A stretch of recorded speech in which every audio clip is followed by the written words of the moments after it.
શ્રી ગણેશાય નમઃ. આપનું હાર્દિક સ્વાગત છે. નમસ્કાર. તુલસી મંજરીના મહત્વના ઉપાયો. જ્યારે તુલસીના છોડ પર ફૂલ દેખાવા લાગે છે તો તે ખૂબ જ શુભ સંકેત આપે છે. એવું કહેવાય છે કે જો તુલસીના છોડ ઉપર ફૂલ દેખાવા લાગે તો સમજી લેવું કે દેવી લક્ષ્મી મહેરબાની કરવા જઈ રહ્યા છે. આજે આ વિડીયોમાં તમને કેટલીક મહત્વની ટિપ્સ જાણવા મળશે. અમે તમને ઉપાયો જણાવવા જઈ રહ્યા છે. આ ઉપાયોથી દેવી લક્ષ્મી અને ભગવાન વિષ્ણુની કૃપા આપણા બધા પર બની રહેશે.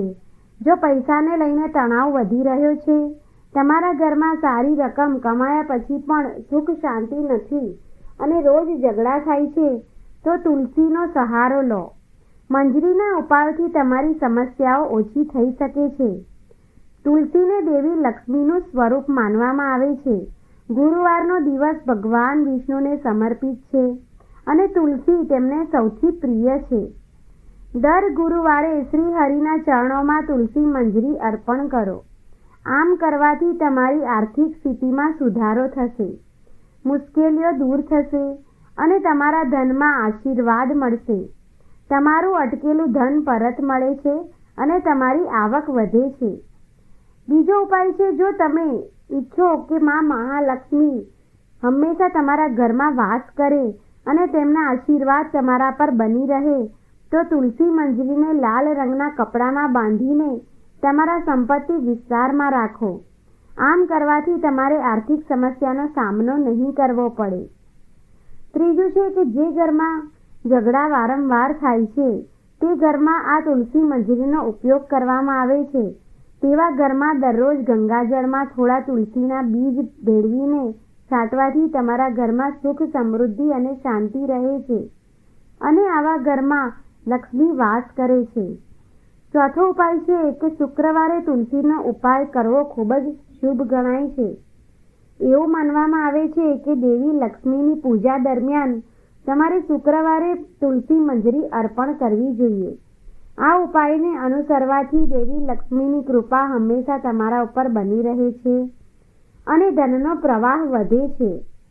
પાંચમું છે કે આર્થિક સ્થિતિ સુધારવા માટે મંજરીમાં લાલ રંગનું કપડું લપેટી લો અને જ્યાં તમે તમારા પૈસા રાખો છો તે જગ્યાએ રાખો.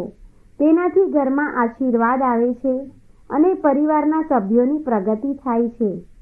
અને એક વાતનું ખાસ ધ્યાન રાખો કે તુલસીના છોડને લાલ રંગની ચૂંદડી અર્પણ કરો અને તમારે તુલસીની મંજરીના બીજ બાંધવા માટે પણ લાલ રંગના કપડાનો ઉપયોગ કરવાનો છે. છઠ્ઠું છે કે તુલસી મંજરીને પૂજા સ્થાન પર રાખવાથી ધન આકર્ષિત થાય છે, ઘરમાં સુખ સમૃદ્ધિ આવે છે. મંજરીનું પાણી ઘરના ઉત્તરી ખૂણામાં પાણીથી ભરેલું તાંબાનું વાસણ રાખો અને તેમાં તુલસી મંજરી નાખો. એવું માનવામાં આવે છે કે આ પાણી ખૂબ જ પવિત્ર બને છે અને ઘરની બધી નકારાત્મક શક્તિઓ આ પાણીમાં સમાઈ જાય છે. આ ઉપાયથી તમારા ઘરમાં હંમેશા સમૃદ્ધિ રહે છે અને સકારાત્મક ઉર્જાનો સંચાર થાય છે, જેના કારણે તમારી માનસિક સ્થિતિ સારી રહે છે. આઠમો ઉપાય છે કે જો તમે તુલસી મંજરીના જળથી શિવલિંગનો અભિષેક કરશો તો તમારા જીવનમાં સકારાત્મક ઉર્જાનો સંચાર થશે. આ ઉપાય શિવની પૂજા કરવાથી પણ ફાયદો મળે છે. તેના માટે તમે તાંબાના વાસણમાં ઉપયોગ કરી શકો છો. એક વાસણમાં પાણી લો અને તેમાં તુલસીના પાન અને મંજરી નાખીને થોડીવાર ઢાંકી રાખો અને પછી આ પાણીથી શિવલિંગનો અભિષેક કરો. તો આ ઉપાયથી તમારા જીવનના બધા જ અવરોધો દૂર થઈ શકે છે. શિવલિંગ પર તુલસીનું જળનું પાણી અભિષેક થતું નથી, પરંતુ સ્કંદ પુરાણ અનુસાર તમે શ્રાવણ માસમાં શિવલિંગ પર તુલસીના પાનનું જળ અભિષેક કરી શકો છો. લગ્ન જીવનમાં આવતી સમસ્યાઓ દૂર કરવા અને સુખી દાંપત્ય જીવન માટે તુલસી મંજરીને દૂધમાં ભેળવીને શિવલિંગ પર ચડાવો. એવું માનવામાં આવે છે કે આમ કરવાથી વ્યક્તિના તમામ અવરોધો દૂર થાય છે. જો કે ભગવાન શિવ અને ગણેશને તુલસી અર્પણ કરવી વર્જિત માનવામાં આવે છે, પરંતુ તમે તુલસીની મંજરી અર્પણ કરી શકો છો. તેવી જ રીતે તુલસી મંજરીના બીજા પણ ઘણા ફાયદા છે. તુલસી મંજરીમાં એન્ટીબાયોટિક્સ ભરપૂર માત્રામાં જોવા મળે છે, હિન્દુ ધર્મમાં તુલસીના છોડને ખૂબ જ પવિત્ર માનવામાં આવે છે.